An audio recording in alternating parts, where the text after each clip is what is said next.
My name is Diego Alfonso, and I'm here with the Florida Aviation Network in conjunction with Comcast, PGTV, and Bright House, broadcasting live and in the clear from the Howard Hughes Aviation Museum on the grounds of Sun and Fun in sunny Lakeland, Florida at the Lakeland Linder Regional Airport.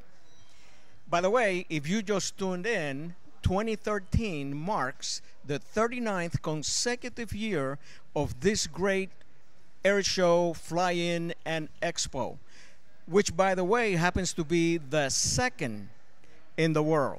So if you haven't been here, you're missing something. Today, our next guests are Mr.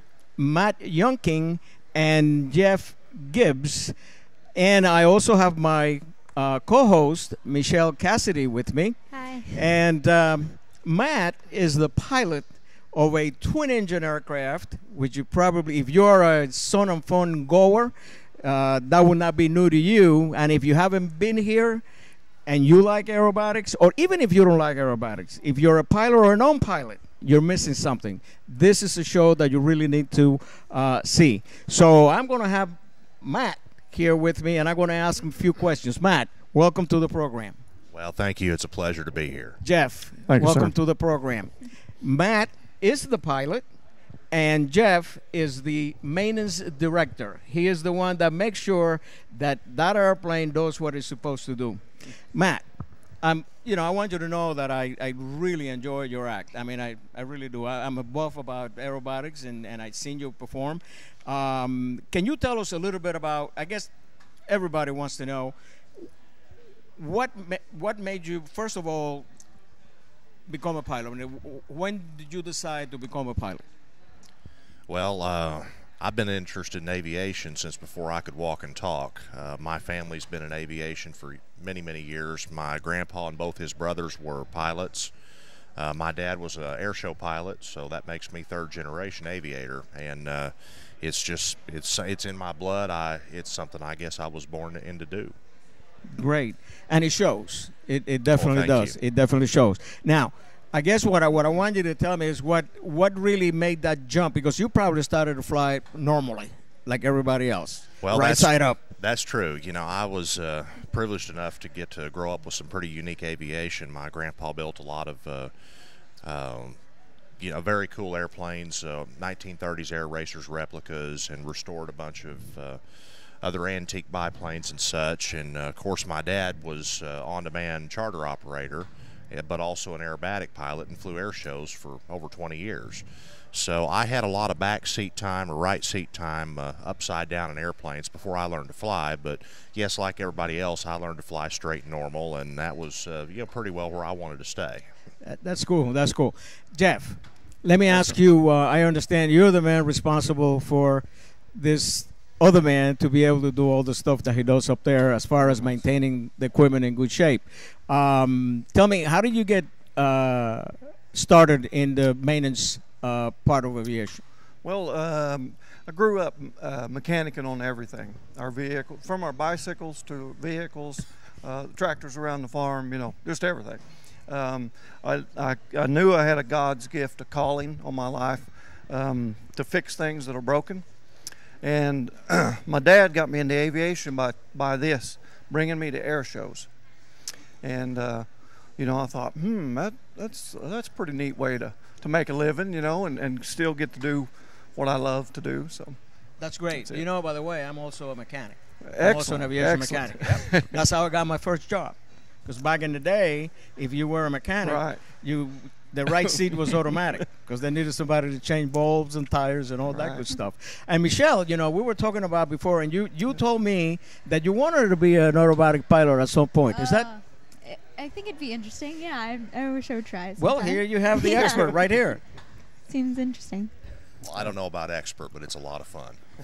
Yeah, it looks like a lot of fun doing all those and stuff. I don't know what to call it. I'm sorry. Oh, well, just to start off.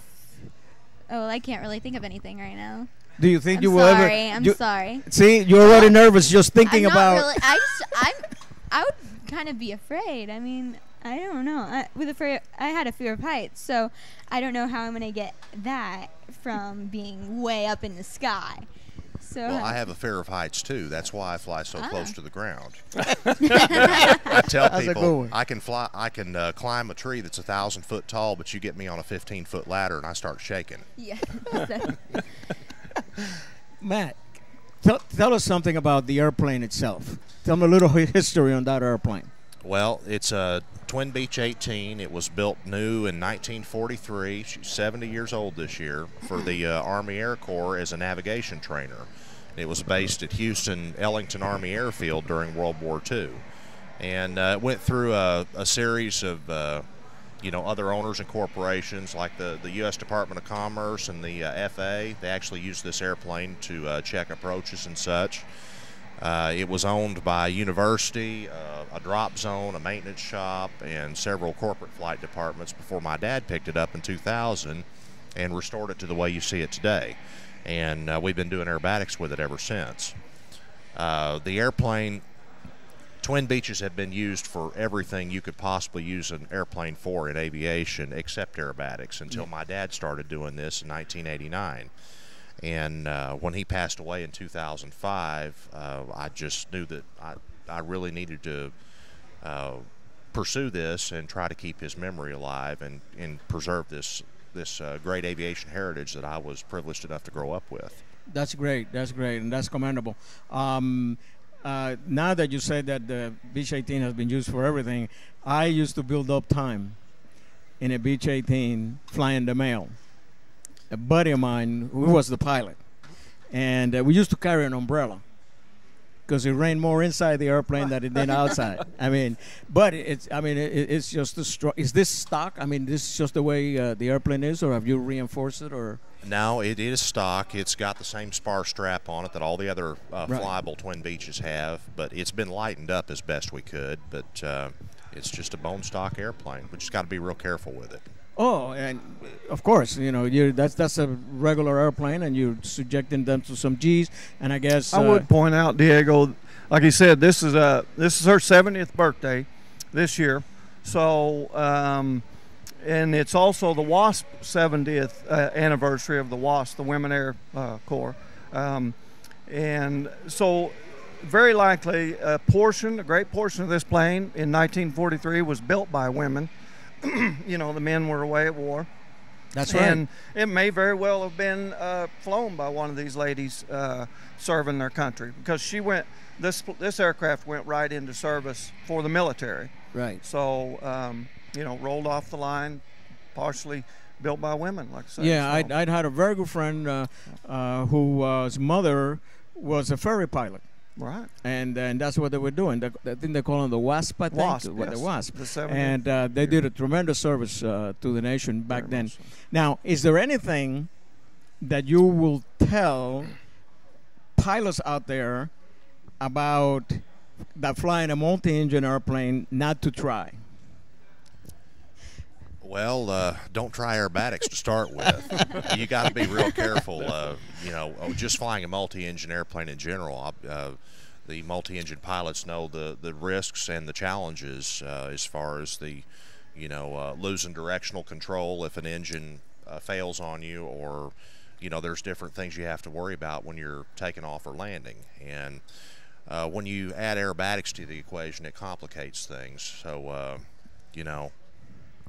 enjoy the act all you want, but I wouldn't try this at home. Yeah, it's funny because when I see you doing your routine and when you start going upside down, see, I've been an instructor for 47 years, about 40 years, and I've always told, and I've done a lot of multi-engine training, critical engine, you lose the engine. Now, what if you lose the engine like this? What do you do?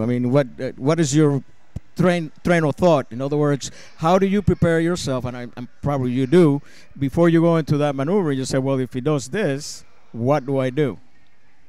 Well, I have a lot of back doors or out plans that I've put together for just such an event, and thank the Lord it's never happened up to this point. But if it ever does, I do have plans in mind for how I'm going to deal with the situation real time. Every situation's obviously a little bit different, Yeah. but there we've put a lot of thought into how we would handle something like that, and quite frankly, it's a very safe routine, everything considered, and those engines are in tip-top shape thanks to my engine sponsor, Tulsa Aircraft Engines. They take real good care of us, and Jeff takes miraculous care of the airframe. So, you know, those types of situations, although they're ever present in my mind, are not at the forefront because we have such a wonderfully maintained airplane. Right. Now, I understand, I may be wrong on this, but I understand you do that routine at night also? Yes, sir. Okay, that's the one that I missed, but I want to catch that this year. Yes, sir. We'll be doing that both Friday night and Saturday night here at Sun and Fun. So I'll make sure I'll be here to see that. Jeff, is there anything you want to add to your support for Matt doing the... Well, I don't know what it'd be, Diego. We're here. We're happy to be here. We're blessed to have been invited back once again. We'll fly the day routine today and tomorrow. So we have a nice spread on the routine, and possibly Sunday, just depending on the logistics. You know, the hospitality here is just, you know, beyond measure. So I bet you know every inch of that airplane, huh? I very much. I bet you know every rivet on that aircraft. We're very close, her and I. Oh yeah, listen, I that's the way I feel about airplanes. I mean, I love airplanes, and even sometimes when people are not looking, I hug them. This, you know, myself also. This is our support vehicle, and so I know we both of us load up in it with everything but the kitchen sink, and we travel to these shows. Some occasions we have opportunity to bring along family, our wives or our children, and you know, so yeah, we're loading one another up and our family in it. I'll make sure she's as safe as she can be. There's no doubt. And I trust my life in Matt's hands. There's no doubt. We share the mechanical creed. Yes, and that's to keep him flying and keep him safe. That's right. That way we can keep the pilot safe. And that's the way I like my mechanic to think about me. Matt, it's been a real pleasure, but we unfortunately have come to that point in time that we have to say goodbye. Jeff, real pleasure talking to you, and wish you guys the best. And Michelle, thank you so much for being my co-host. Is there anything you want to add? Like as in question-wise? Yeah. Before we go, I think we have a little bit of time left. Okay. Where do you guys go? And do you guys go all over the United States, or do you stay Florida? Where have you guys traveled? Well, we're based in Northwest Arkansas, and we'll go anywhere somebody will pay us to put on an air show performance. Oh. We've actually been all over the United States. We've been to Canada, Mexico, the Dominican Republic. We flew a show in Jamaica, and we've been to El Salvador. So any place we can go and come back. You're happy to be there? Absolutely.